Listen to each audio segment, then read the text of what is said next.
Yesterday, the weather was on everyone's mind heading into the Pocono 400, and luckily for everyone, the rain held out, and NASCAR was in Long Pond.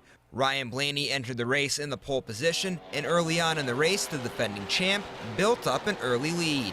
Blaney wouldn't hold that lead for too long, though, because on lap 40, it was Kevin Harvick out in front of the pack.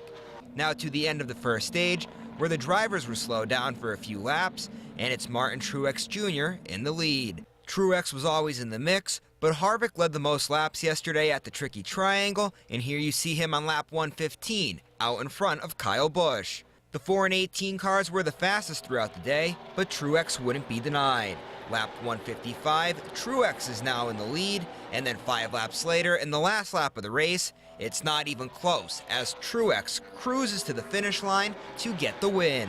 Well, we had to come from a bad pit stop, 14th place, and we had to pass a lot of cars, so it's really difficult to do here, as everybody knows, and we got all the way to second there at the end, and the 18, us and the 4 were just so equally matched. I felt like speed-wise, whoever was out front was going to win it, and we took a gamble. We stayed out on that caution when the 18 pitted, and the only reason we did that really is because we knew yesterday in practice we were good on old tires, we were good on scuffed tires, and we ran some of our fastest laps of the race at the end. So it was the right call, and great job by my crew chief to make it.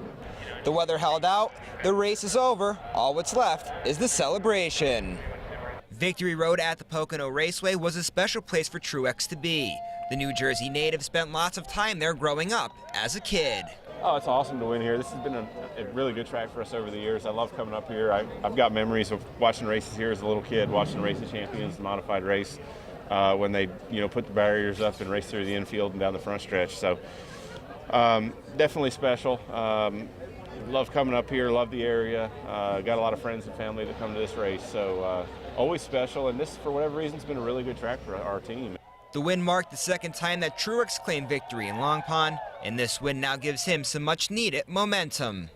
This year it's been a lot tougher. We've had more trouble on pit road. We've had more penalties. We've had a few efforts in qualifying that weren't quite there, and we've had to battle back from that. So it's been a little tougher to come by this year, but I feel like as far as where the team is, the speed of our cars, the job everybody's doing, we're right there, and we showed it today. Reporting for SSPTV Sports, I'm John Eric Poli.